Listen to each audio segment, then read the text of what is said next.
Well, we're happy and pleased to be joined by Jordan Eberle, who's located, I never am quite sure if it's in Long Island or on Long Island, but I think it's on Long Island. How's life been for you over the last few weeks since the NHL season was put on pause? I mean, it's definitely slowed down. That's for sure. That being said, we had a daughter as well, so it happened about the day before that the NHL got suspended. So, it's weird in the timing that it all happened. I mean, it really couldn't have been better. It just gave me time. It gives me time to be here and be with her and spend as much time with her as I can and help my wife out, obviously, without her parents not being able to come and our parents. So we've just been trying to get into a routine of feeding her and getting her to sleep and just finding a routine for her that matches her. So the timing of all this worked out well, but obviously I do miss hockey, that's for sure. Okay, so the name, congratulations on your daughter, Collins. What is the background on the name, if there is a background? I don't know if there is a background. We just kind of went through names, and Collins to both of us actually seemed to stand out. I was trying to, when I first heard the name, I was trying to remember if I had heard that name before, and the only name that kind of came to mind was the movie The Blind Side. I think there's a daughter in the movie. Her Oh, name's yeah, Collins. yeah, yeah. So that's kind of how we came up with the name. It definitely didn't come from that movie. We just kind of both liked the name and stuck with it. So we actually didn't know the gender going into the birth. So we obviously had a couple names picked out for boy or girl, and obviously girl came out, and that was what we settled on.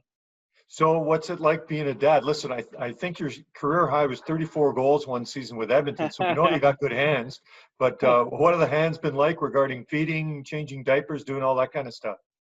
You know what? So far, it's been good. That being said, it seems like a few days in, you figure some stuff out that she seems to like or gets her tired, and then the next day it's completely out of there. Something's different. So things are changing quickly, but they're just so cute that it's hard to get mad at them really ever. So they have you wrapped around their finger at this age already, but she's been great. Like I said, I think we've been pretty lucky. We were joking about it the other day that she's gonna trick us into having a quick second one. So Well, that's good. Well, that'll be a conversation, I guess, for a later date. Now, on a more serious note, first of all, it's incredible to have a child. It's also incredible to have a child, I guess, during these times. mhm. What was the concern like, if there was any, considering especially you're in New York, which has been one of the hardest hit states and one of the hardest hit areas in the world with COVID-19? Yeah, well, I mean, we've done a ton of research. We've talked to many doctors, talked to our guys. I mean, everyone. The information that we're receiving is great too. As far as obviously you look at the history of the disease thus far. It seems to be affecting people who are a little bit older and maybe more in contact or a little older, sorry, in age, and it's not affecting young people as much. That being said, there's definitely cases where it has, but we're just trying to shelter as much as we can. As far as we don't really leave the house other than getting groceries, and even with that, I've been wearing a mask and gloves. So we're trying to do that as much as possible.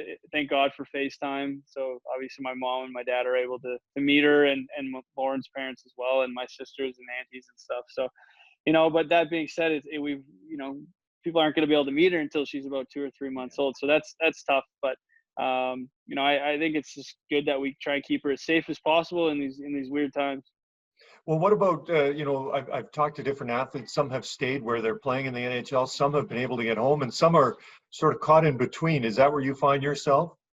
Yeah, we're definitely in the limbo stage, no question. We're still trying to figure out because we still don't have a birth certificate for her because she's literally that new. So once we get that, hopefully, we're somehow able to get a passport. I don't even know if they're handing out passports here yet or what's going on, Right. but there's just a lot of things that are in question. But I think my mindset is ultimately that hopefully the season does continue, and I'm trying to stay in shape as much as possible. And I think just being here too in New York kind of keeps that mindset. If I go home, I think I'll transition into summer mode. So I'm still have hopes that the season's going to start, and but if it doesn't, eventually we are going to have to get home some way.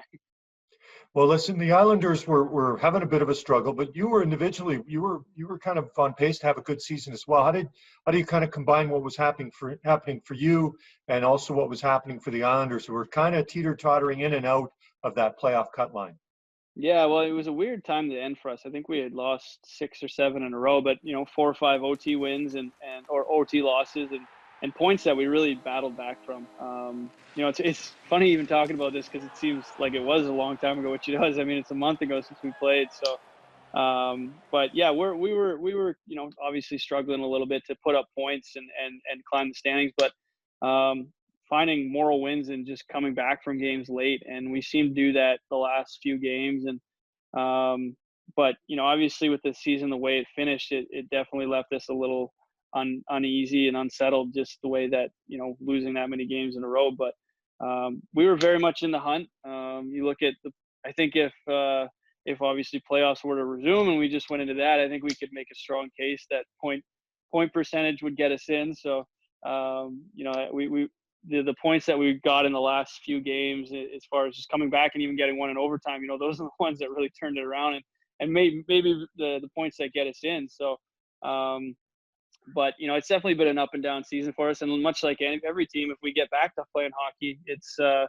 to be a fresh start for everybody. So it didn't really matter if you ended hot or cold. I mean, if hockey does resume, everyone's on the same playing field. Listen, you're playing in New York, and which is a huge city and has huge sports following. You played in Edmonton, which has a huge Oiler following. Any comparison, or are they two different countries in two different worlds when it comes to playing hockey? Well, there's definitely comparisons, no question, between the Islanders and the Oilers. I mean, they're both orange and blue dynasties. I would joke that I only play for those, but you know what? The fan base is very similar as far as they're very passionate. I think a lot of fans were generated from, you know, when when both teams were winning cups, basically, and their fan base stretches back far, and there's a lot of roots that are dug here. So I don't think a lot of, I mean, with Edmonton, you definitely see it, and you go out and obviously people get recognized out, and you're a bit of a role model celebrity there. Here as much you don't get as recognized as much, but that being said, when you do, it's the roots are dug just as strong as Edmonton. So there's definitely comparisons in that aspect. Now, remind me, May 15th, 1990 was when you were born. Was that the last time the Oilers won a cup, or? It was, yeah, it was. So, I mean, I think the Islanders was just, I'm trying to remember their last cup too, because they started winning, or they won just before the Oilers really started winning. They had some good rivalry.